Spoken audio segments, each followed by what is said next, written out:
Você conhece a história dos índios Guaicurú, também conhecidos como índios cavaleiros do Pantanal?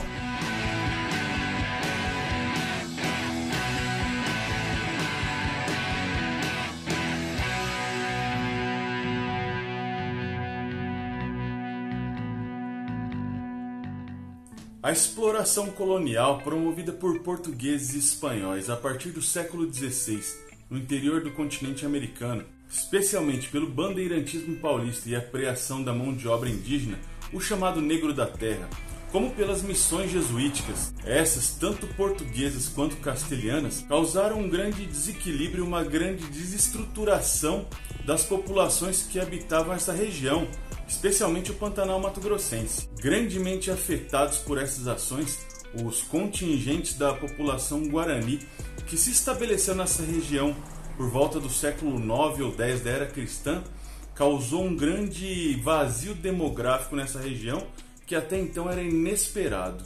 E esse era o cenário ideal para que outros povos pudessem chegar nessa região e se assenhorar de todo esse vasto território. E é nesse contexto que entra em cena então os índios Imbaiá Guaicurú. Esses índios são povos falantes do tronco linguístico Aruac, e seu território original fica no Chaco Paraguai, de onde eles saíram, migraram para o norte, atravessaram o rio Paraguai e a partir do século XVII passaram a ocupar a região conhecida como Pantanal Mato-Grossense. Sua principal característica era o seu caráter belicoso, forjado na guerra e na submissão de outros povos nativos, principalmente os índios Guaná, os quais eles promoviam correrias, que era a forma como eles atacavam e dominavam essas tribos que eram submetidas à sua força. Mas existiam outros povos falantes dessas línguas Guaicurú também, além dos Imbaiá, que estavam a leste do rio Paraguai, na época da colonização portuguesa dessa região. Também existiam os Caduel, que ficavam na região adjacente da Serra da Bodoquena. Existiam também os Guaxi, falantes da língua Guaicurú, que habitavam as margens do rio Miranda e que foram extintos na segunda metade do século XIX. E finalmente, outros povos também bastante belicosos, que eram os índios Paiaguá, que habitavam as duas margens do rio Paraguai e que no momento da exploração portuguesa entraram em franco conflito com a civilização ibérica e logo mais foram extintos também, logo no final do século XIX. Nômades e guerreiros, os Imbaiá passaram a ser chamados de Guaicurú pelos remanescentes povoamentos Guarani que habitavam essa região ainda durante o século XVI e XVII.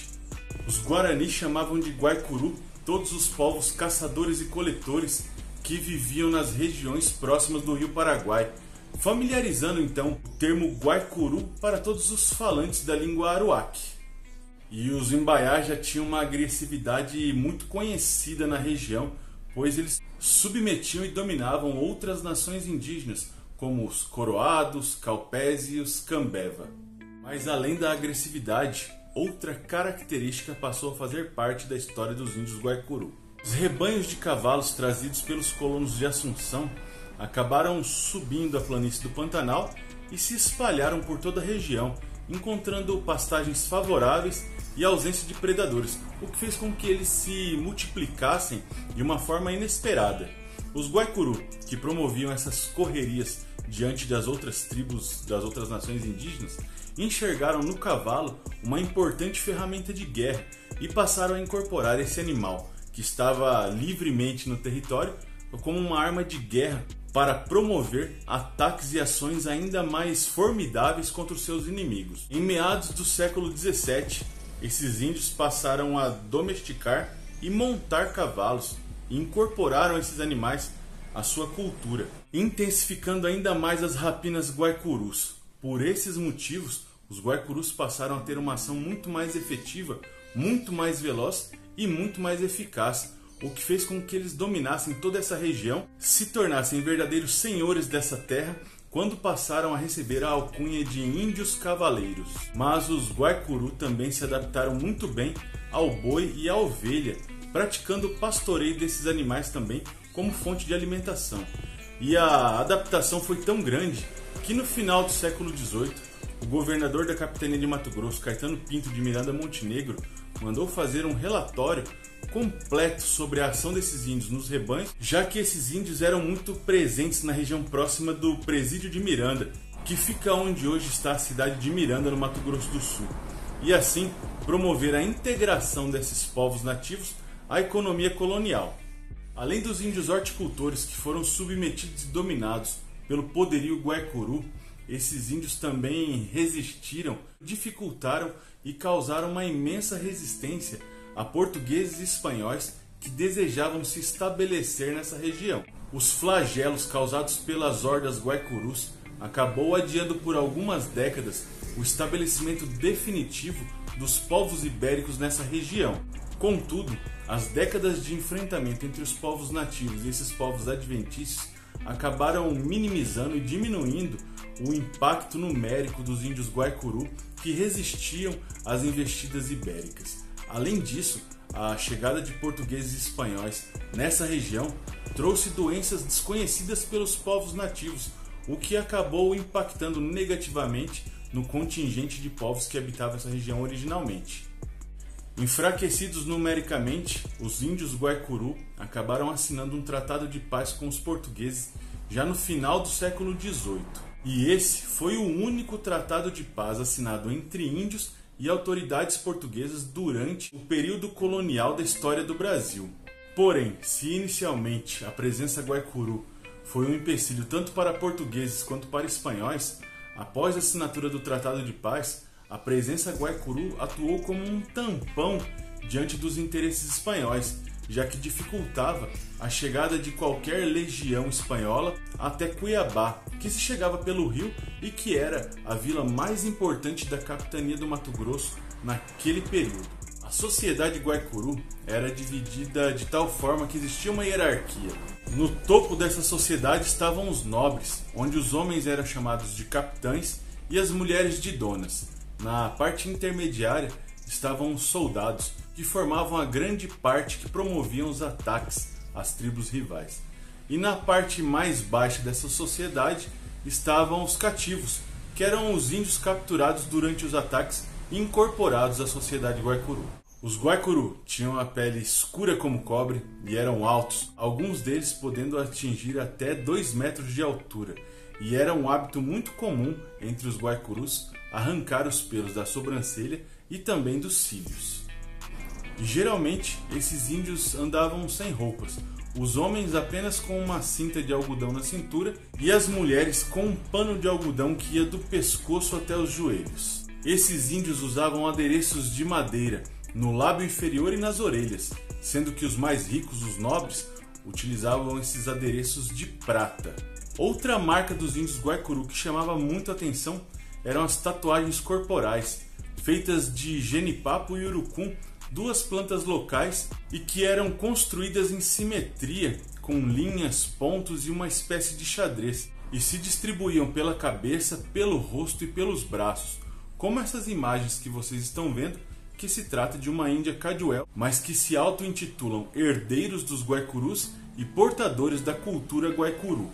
Os cabelos também eram diferentes. Os homens usavam a moda franciscana, já as mulheres raspavam do lado e deixavam a maior parte do cabelo na parte de cima da cabeça. Uma prática Guaicurú que assustava os portugueses era a prática de as mulheres até os 30 anos de idade usarem a interrupção da gravidez como uma forma de se manterem ativas nas correrias promovidas por esses índios.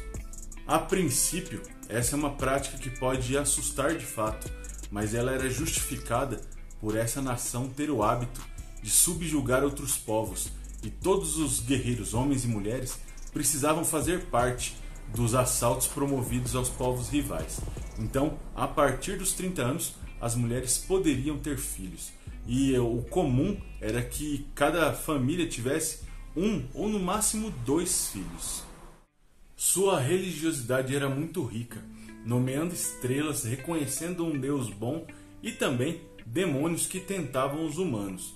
Apesar disso, não acreditavam em premiações ou castigos eternos, apesar de reconhecerem a imortalidade da alma. Sua cosmogonia explica o seu surgimento a partir da criação divina, Porém, Deus criou todos os índios anteriormente, criando os Guaicurus por último, e a criação Guaicuru só se deu após a lamúria, a lástima de um carcará, uma ave muito comum no Pantanal, mas que é encontrada em todo o Brasil.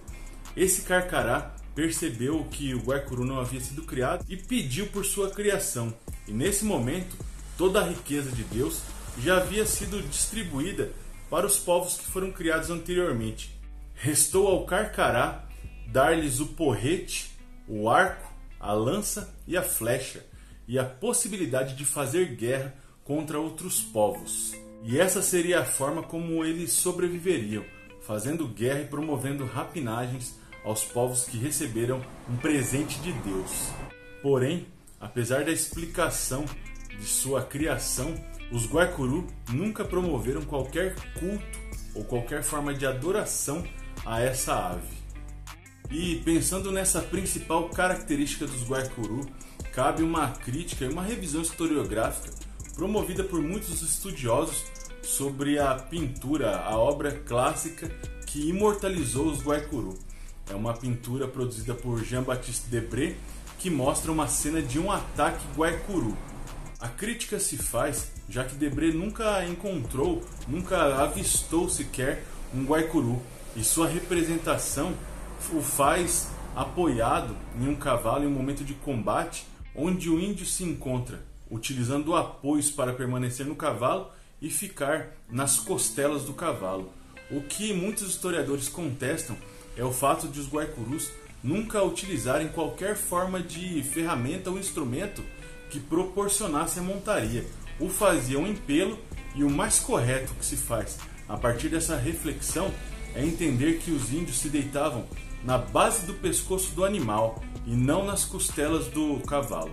No momento das ações furtivas, os índios se vestiam com uma espécie de camisa feita de couro de onça, pois assim eles acreditariam que estariam imunes ou pelo menos protegidos de qualquer contra-ataque das tribos que seriam atacadas pelos Guaicuru.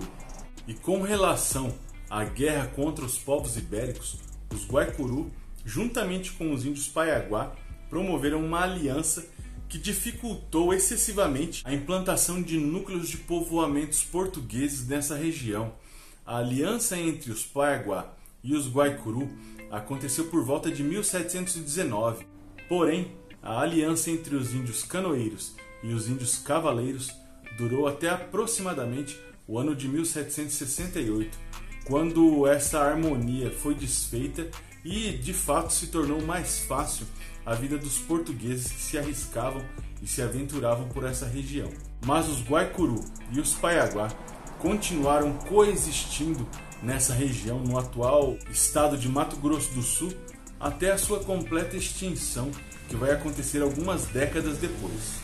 E após anos de enfrentamentos entre os portugueses e os Imbaiá Guaicuru, ao final do século XVIII, foi assinado um acordo de paz entre os índios e os brancos. Os índios, representados por seus chefes Emavidi Chané, que depois passou a se chamar Paulo Joaquim José Ferreira, e pelo capitão Queima, que depois ficou conhecido pelo nome João Queima de Albuquerque, foram levados até Vila Bela da Santíssima Trindade, capital da capitania de Mato Grosso, com mais 17 índios Guaicuru e uma mulher, onde encontraram o capitão-general de Mato Grosso, João de Albuquerque de Melo Pereira e Cáceres.